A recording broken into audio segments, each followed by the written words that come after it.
514-500-2137. Avez-vous roulé un petit joint pour célébrer la victoire des libéraux? Et je dirais même encore plus, êtes-vous pour la légalisation, qu'on arrête ça, cette récréation-là, niaiseuse-là?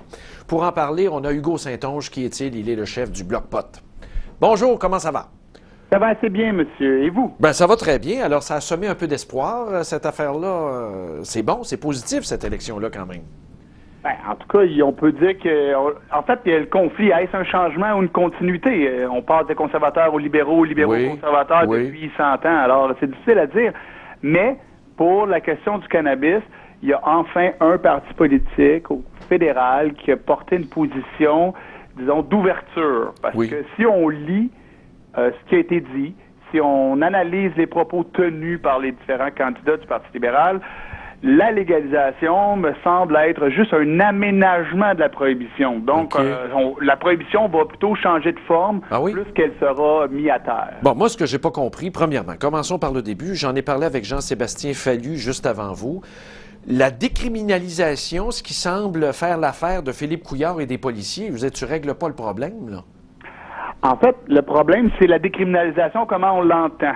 La décriminalisation, dans son sens propre, c'est retirer du code criminel. Et quand ça vient de la bouche de M. Couillard ou des chefs de police, ça veut dire mettre des contraventions et d'avoir une réglementation qui va être plus effective parce que émettre une contravention, c'est rapide. C'est ça. C'est pas ça de la décriminalisation. Quand on a décriminalisé la sodomie, on n'a pas commencé à émettre des contraventions ou à émettre des permis pour la pratique. C'est vrai, vous avez raison. C'est une bonne image. Pourquoi le terme change dans ce cas-ci? C'est parce que c'est de la novlangue, c'est du double langage, c'est de la manipulation de masse à quelque part. Mais pour moi, il faut aller plus loin que ça. Il faut déprohiber. Si on dit déprohiber, on se leurre pas. Ça veut dire qu'on retire la prohibition. OK. Mais admettons, là, c'est quoi la différence entre la légalisation, c'est légal, là, je peux fumer, là, évidemment, pas en ondes, là, il faut se servir de sa tête, et la déprohibition. Comment vous appelez ça? La déprohibition? Oui, exactement. La déprohibition. Bon. Alors, c'est quoi la différence entre les deux? Ben, pour nous, c'est parce que la politique est une guerre de mots. Donc, évidemment, utiliser des termes qui sont galvaudés, qui sont utilisés par des personnes voulant dire le contraire des fois. On a essayé de développer un vocabulaire qui soit plus direct. Déprohiber, on peut pas commencer à essayer de jouer avec les mots. Il n'y a pas de faux fuyants. C'est clair. Nous, ce qu'on parle, d'ailleurs, et un des aspects du discours du Parti libéral qui nous plaît, c'est qu'ils veulent se servir de la science et des preuves dites scientifiques. Si on prend le temps de prendre justement les preuves, on se rend compte que le cannabis a un niveau de danger à peu près comme le café. Mais ils veulent mettre un régime réglementaire qui est proche de l'alcool, l'alcool fort. Donc, il y a comme une espèce de discontinuité entre leur discours puis ce qu'ils veulent mettre. Mais quand vous dites le café, là, je vous arrête tout de suite, là, on peut prendre du café au volant. Iriez-vous jusqu'à dire, même un joint au volant comme si on fumait une cigarette? Eh bien, on pourrait plutôt regarder ça comme le Code de la sécurité routière parle, c'est que si vous n'êtes pas en état de conduire parce que vous avez pris un médicament, que vous êtes fatigué, pour moi, le cannabis rentre dans cette dynamique-là, plus que comme une dynamique d'alcool avec une alcoolémie. Parce que la plupart des études qui ont été faites sur la conduite automobile démontre plutôt que les fumeurs de cannabis sont rarement un danger sur la voie publique. OK, mais seriez-vous d'accord à ce qu'il y ait une prohibition quand même au niveau de la conduite, comme si c'était l'alcool? Ça, est-ce que ça serait un deal? Moi, je pense qu'il doit y avoir une forme de réglementation concernant le cannabis commercial. Je pense qu'il y a des règles de conduite qui doivent être émises, comme pour la conduite. Mais elles existent déjà, donc on n'a même pas besoin de les ajouter. Vraiment. Mais moi, ce qui me choque, là, dans la décriminalisation, ce qui me rentre pas dans la tête, là, évidemment, j'ai été au gouvernement, vous allez me dire c'est municipal, mais quand même, dans ma tête d'administrateur public, je me dis, voyons donc, tu décriminalises, mais c'est encore le crime organisé qui nous échappe. Moi, je vais mettre l'argent là-dessus aussi, là. Voyons donc, c'est de l'argent neuf. Donc, le problème actuellement, c'est que premièrement, le monde interlope ne contrôle pas le cannabis autant qu'on le pense. Il en contrôle une bonne partie au niveau de la revente parce qu'ils ont des réseaux de revente.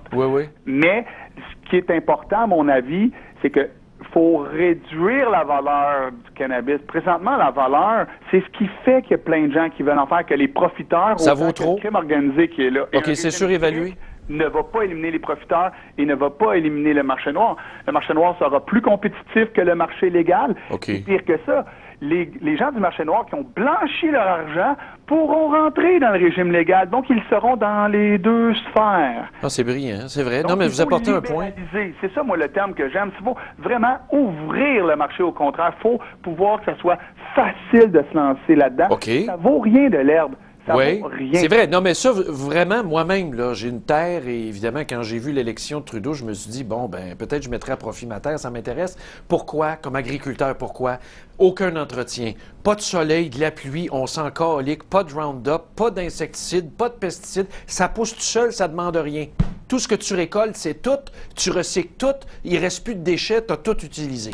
Oui, mais là, présentement, au Québec, il n'y a pas de structure pour pouvoir ramasser toute la production. Ouais. Présentement, il y a beaucoup de producteurs, ils sont juste capables de vendre la graine, qui est très payante d'ailleurs. Oui. Parce que c'est très nourrissant et c'est bon pour la santé. Oui. Mais pour tout le reste, il manque de développement. Là. Il y a la famille Véronneau là, en Gaspésie qui travaille sur des projets là, privés. De transbordement, oui. Oui, mais eux, ils ont aussi un projet privé là, de développer du chanvre je pense, pour la construction.